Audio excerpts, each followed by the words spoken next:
All right, what is going on, Laker fans? Hope you guys are doing good. A long time no chat, YouTube. Okay, I'm back. I'm back. We're gonna start getting some videos up more frequently. Start talking some Lakers basketball more frequently. Hopefully, everybody's enjoying the off season. Obviously, NBA season is over.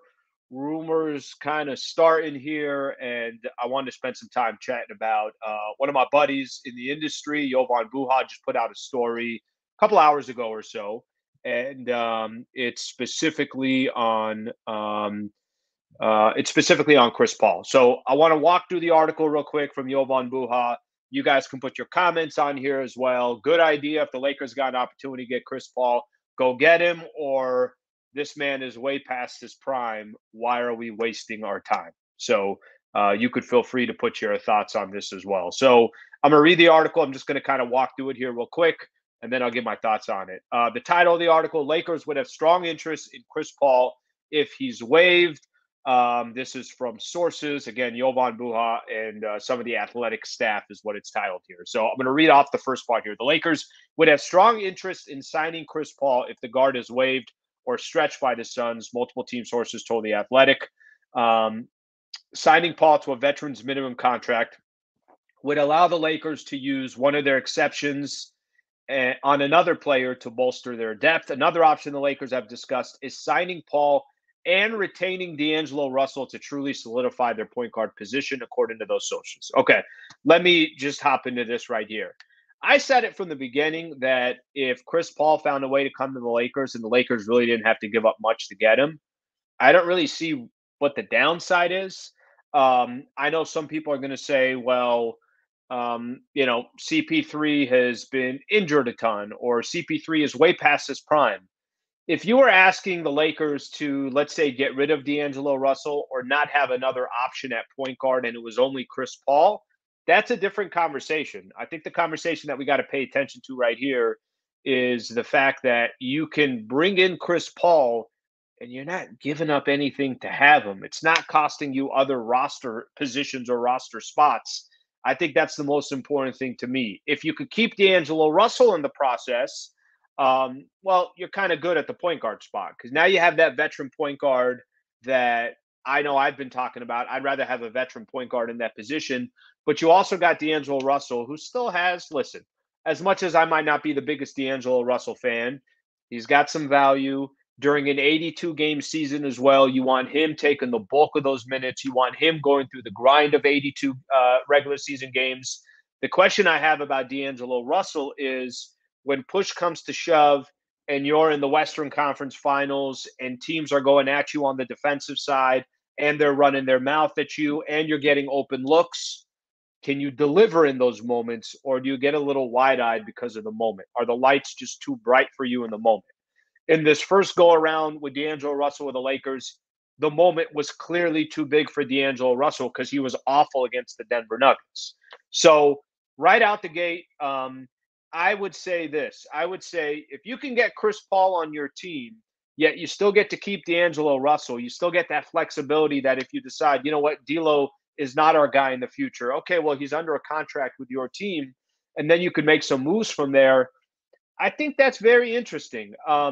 I get Chris Paul. I understand it. I understand where he is in his career. I understand that those who have a lot of concern because the entire or the last three postseasons, or that really the last three seasons, you can call it, he suffered injuries in three straight postseasons. Six of the nine last playoffs overall, he's had some type of injuries. But I'm going to go back to the point I made earlier, Laker fans. You're not asking Chris Paul to play you 82 games. You're not asking Chris Paul to give you 35 minutes. You're asking Chris Paul to be a leader. You're asking Chris Paul, maybe he can help teach a D'Angelo Russell. You're asking Chris Paul to be really just a facilitator with so many other weapons on this team. That's all you're really asking from Chris Paul. Really, at the end of the day, you're just asking Chris Paul, can you be healthy for the playoffs? And if he is, I'd rather have Chris Paul in those critical situations than a guy like D'Angelo Russell that clearly proved he wasn't ready for the moment. Here's another part of the contract or the article that I want to get into. Um, if the Lakers replace Russell with Paul on a minimum contract, they'd be able to easily retain Austin Reeves and Rui Hachimura and have the option to use their non-taxpayer mid-level exception worth 12.5 million annually spent on Dennis Schroeder, another player, or both. So I guess what that is saying right there is if they decide, you know what, we're going to get Chris Paul, let's get rid of D'Angelo Russell. I'm not comfortable with the Lakers doing that unless a player like Dennis Schroeder is available for them as well. Dennis Schroeder, I thought, was a very underrated player for the Lakers this past year, and he was obviously a grinder. He was somebody that did step in for D'Angelo Russell when need be. He was picking up guys full court. He was given everything he possibly had. And again, my solution is not Chris Paul's your guy. You don't have anybody else. You better have somebody there if Chris Paul's there because of his age. So that's most of the story right there. Let's see what else it said. It just went through some stats and some other things that Chris Paul would fit well with Anthony Davis in the pick and roll, that he could set up a lot of these other guys. But I'm also not crazy. I know he's older.